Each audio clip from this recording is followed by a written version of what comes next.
This lesson is going to be on solving equations, and we are going to go through about 10 examples together in this video.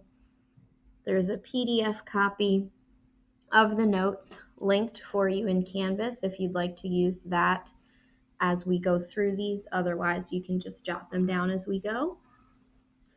So the first example we're going to do is 11x minus 4 equals 29. And our goal is to solve for the given variable. So our goal is to solve for x. That means we need to isolate x and end up with a solution that says x equals a number. So the first thing that I need to do in this case is move this -4.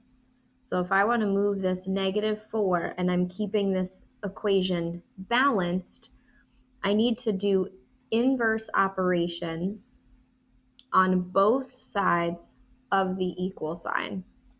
So I'm going to add 4 here, because if I add 4, these two pieces, -4 and +4, will cancel out to 0. So they will cancel out to 0, which is what we want, which will leave us with 11x on this side of the equation. But since I have canceled out this -4 to create 0 on this side, I need to add 4 to the other side so that our equation remains balanced.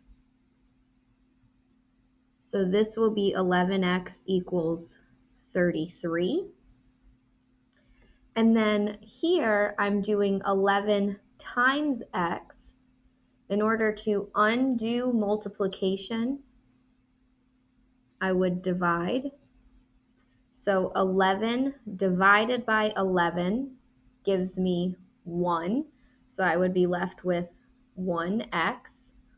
And these 11s will cancel out to 1 in this case, not 0. But I also need to divide by 11 on this side so that I'm maintaining that balance and that equality of my original equation. So 33 divided by 11 is going to tell me that x is equal to 3. So go ahead and pause your video, try this example without me, and then unpause, double check, and see how you did. So my first step would be to add 6 to both sides, because my goal is to get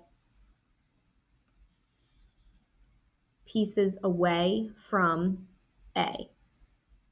2 and A are super glued with multiplication right now, so I have to leave them together. +6 and -6 will cancel out to create 0, so I'm left with no constant on the left-hand side. 6 and 4 makes 10. And now to undo this multiplication, I'm going to divide on both sides so that I'm maintaining equality. 2 divided by 2 leaves me with 1. So I'll be left with 1a that's equal to 5. And if I were to go back to this original equation here, if I substitute in 5 for a, my answer on the left should match my answer on the right. So does 2 times 5 minus 6 in fact give us 4? Well, 2 times 5 gives us 10, minus 6 gives us 4, so we're good to go. Here are our next two examples. Now we're starting with something that is in a fraction. This is prohibiting me from dealing with anything in the numerator. So I need to deal with this 8 from the denominator before I can even think about going up to the numerator. So here, to undo division, I'm going to multiply. So this will be 8 times everything on the top divided by 8. And we know that 8 divided by 8 leaves us with 1. But because I multiplied by 8 on this side, I also need to multiply by 8 on the other side. So I will have A plus 7 is equal to 5 times 8 gives us 40. So now, in order to get A by itself, I just need to subtract 7 from both sides. This would tell me that A would be equal to 33. And this would be my final answer.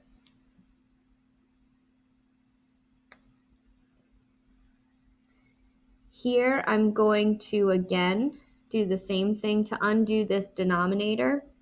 Even though it's negative,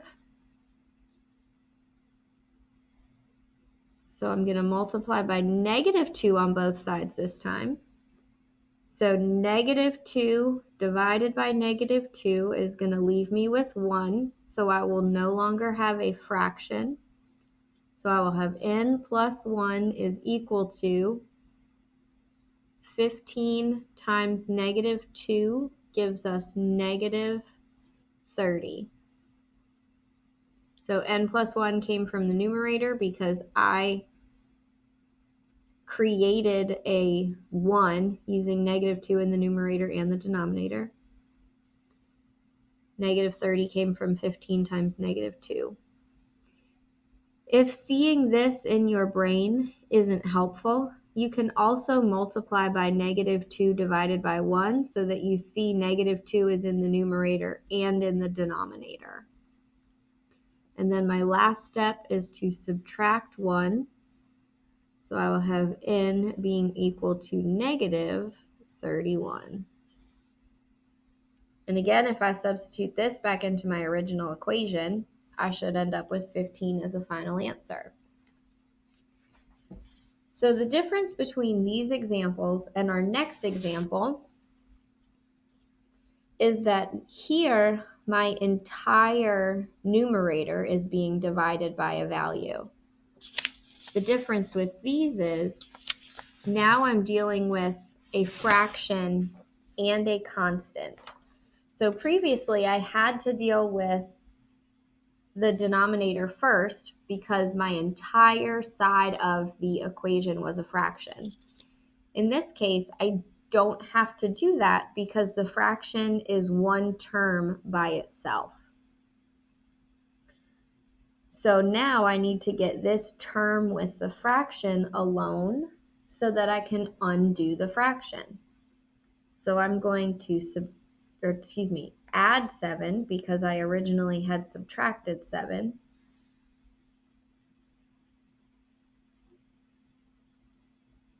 So these will create 0. So I'll be left with 3/4 C on this side.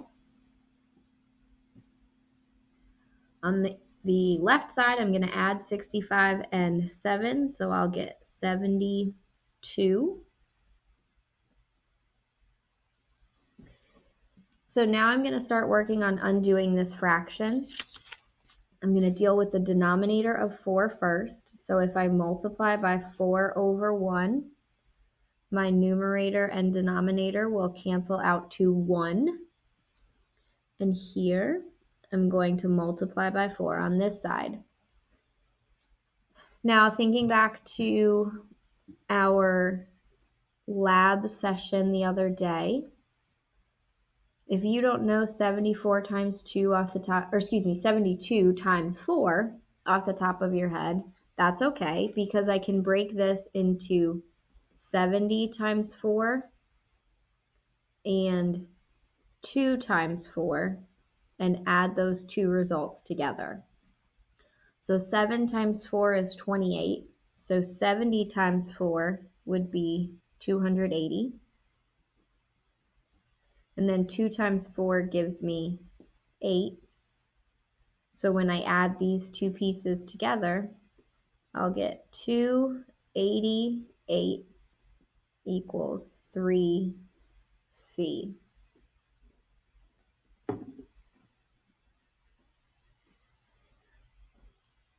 Now because I am multiplying by 3, I have to divide to undo that multiplication. These will cancel out to 1. So I'll be left with 1c. And then dividing 288 by 3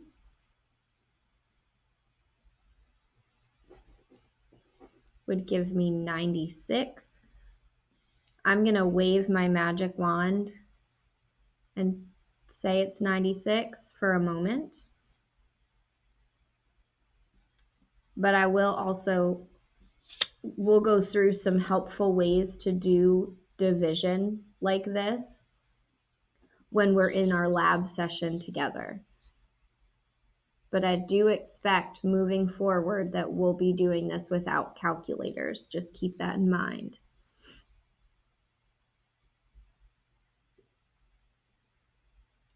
So here, I'm going to undo the 6 first because it's its own term. It does not have a denominator, so I can do that since it's not superglued to the b. 29 minus 6 leaves me with 23. My next step is to undo the denominator of the fraction, so I'm going to multiply by 3 over 1. These 3's in the denominator and the numerator will cancel out and leave me with 1. So 1 times 2b just gives me 2b. 23 times 3, well, that's like 20 times 3 and 3 times 3. So 20 times 3 gives me 60. 3 times 3 gives me 9.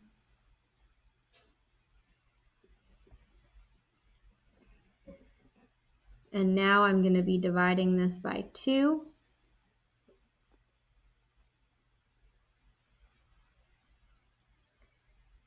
You should have a funny feeling in your stomach, and that's okay, because our answer is not going to be a whole number. These are going to cancel out and create 1, and we're going to be left with b being equal to 34.5.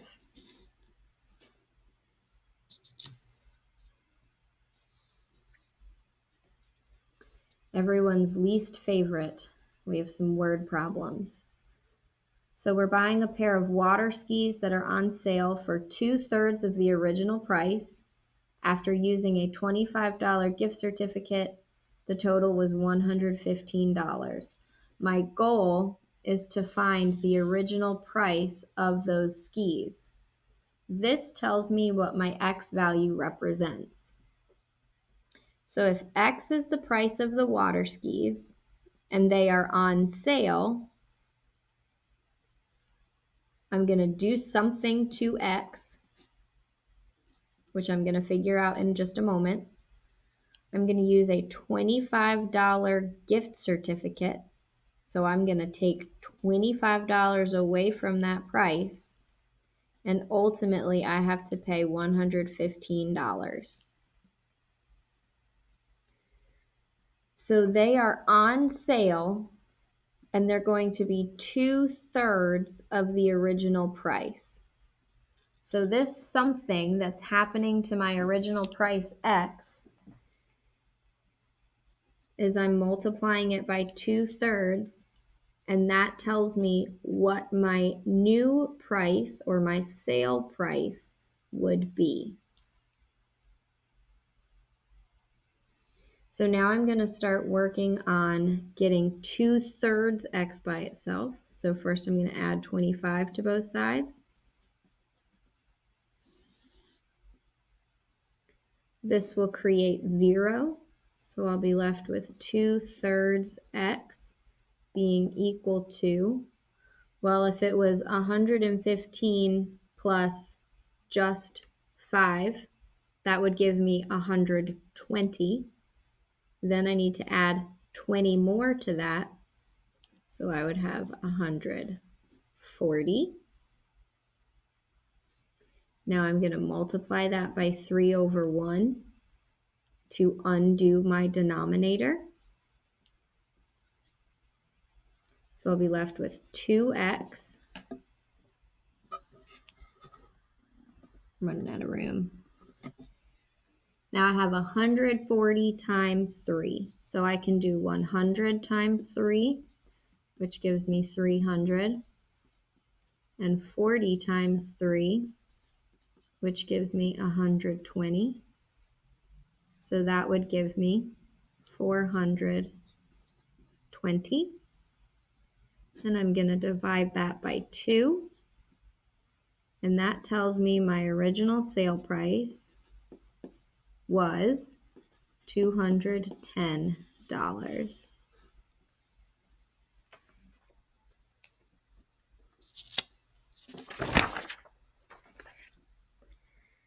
We're going to do a few more word problems.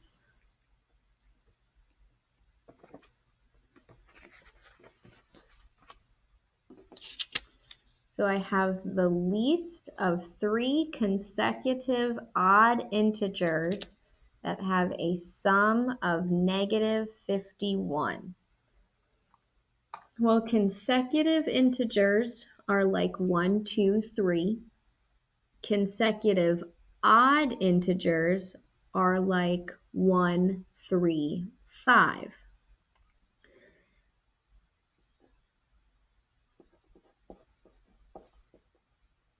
So if I'm thinking about the first number that I don't know, I'm going to label that as just plain old x. Then the second number wouldn't just be x. Let me focus this a little bit better. My second odd integer would be my first number plus 2, because we know odd integers are 2 units apart. So if x was 3, my next odd integer would be 3 plus 2, which would give me 5 for my second integer. Then my third consecutive integer would be x plus 2 plus 2 more to get to my third consecutive integer. So this would be plus 4. Now when I add all 3 of these things together, my sum is negative 51. So that tells me I have x for the first number plus x plus 2 for my second number plus x plus 4 for my third number. And that ends up being negative 51. Now I'm going to combine like terms. So I have 1, 2, 3 x's plus 4 and 2 makes 6. So that would be equal to negative 51.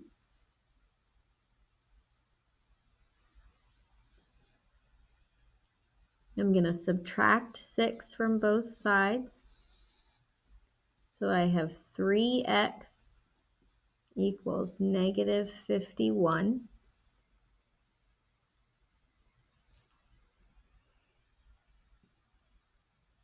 Oh, excuse me, negative 57. And then if I divide both sides by 3,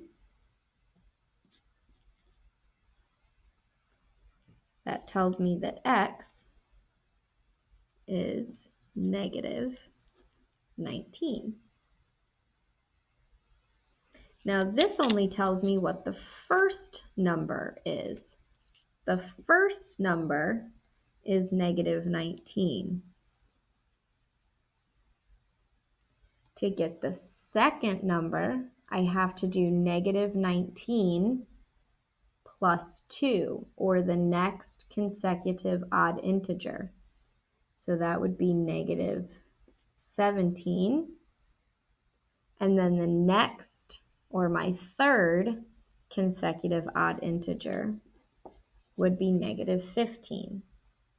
So if you added negative 19 plus negative 17 plus negative 15. If you added all three of those things together, you would get negative 51.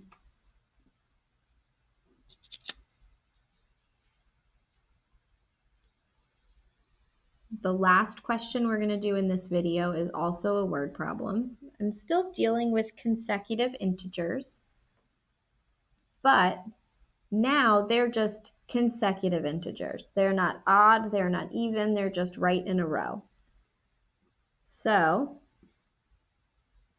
my first number I'm going to label as x. My second number is one more than this. So this would just be x plus 1. And the reason it's not x plus 2, again, is because they're just consecutive integers. They are not odd, they are not even, they're just right in a row. So 1, 2, 3, or 10, 11, 12, or 15, 16, 17. One right after another. That's what consecutive means.